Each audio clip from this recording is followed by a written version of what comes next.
Hello guys, my name is Yash. Welcome back to my YouTube channel. In this video, we will learn how to create thread and the life cycle of thread.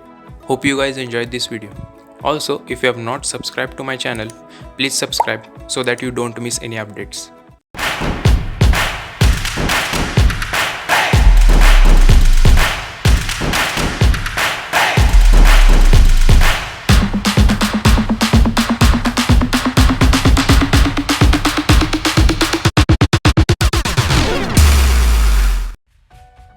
Thread class provide constructors and methods to create and perform operations on a thread.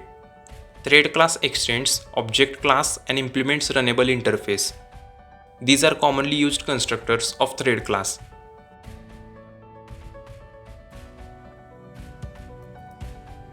These are commonly used methods of thread class.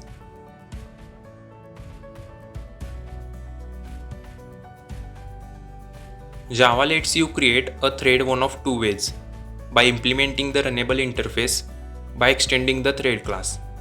Let's look at how both ways help in implementing the Java thread. The easiest way to create a thread is to create a class that implements the runnable interface. To implement runnable interface, a class only needs to implement a single method called run method. This is the syntax.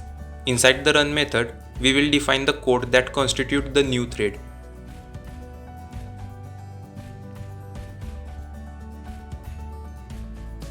To execute the run method by a thread, pass an instance of test thread to a thread in its constructor.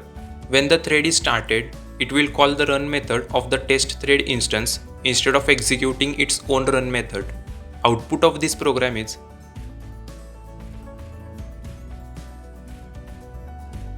the second way to create a thread is to create a new class that extends thread, then override the run method and then to create an instance of that class.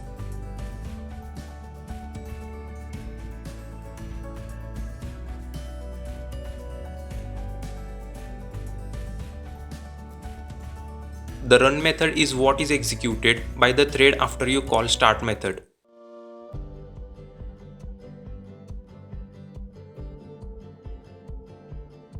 A thread life cycle is always in one of these 5 states.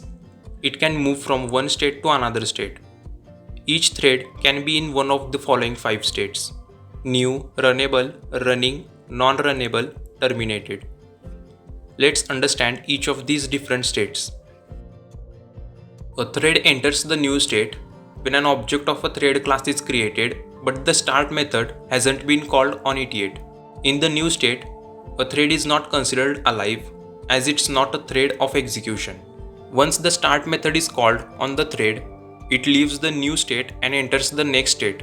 But once it leaves the new state, it's impossible for it to return back to the new state in its life cycle. A thread enters the runnable state when the start method has been called on it. It means that a thread is eligible to run, but it's not yet running as the thread scheduler hasn't selected it to run. At one point of time, there could be multiple threads in a runnable state. It's always the choice of a thread scheduler to decide on which thread to move to the next state from the runnable state. A thread in the runnable state is considered to be alive. A thread can return to the runnable state after coming back from a sleeping, waiting or blocked or running state. A thread enters the running state when the thread scheduler has selected it to run. In this state, a thread starts executing the run method. From the running state, a thread can enter into waiting or block state, runnable or the final terminated state.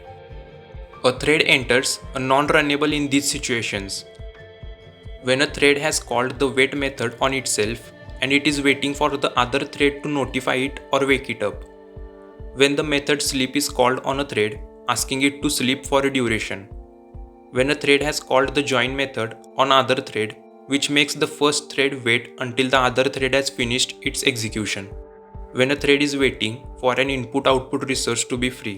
In any of these states, the thread is still considered to be alive. When thread gets out of waiting, blocking or sleeping state, it re-enters into the runnable state. This is the last state in thread's life cycle. A thread enters the terminated state after it has successfully completed executing the run method. At this situation, it is considered to be not alive and hence if you try to call start method on a terminated thread, it raises an error, illegal thread state exception. If you like this video, share it with your friends and also don't forget to like.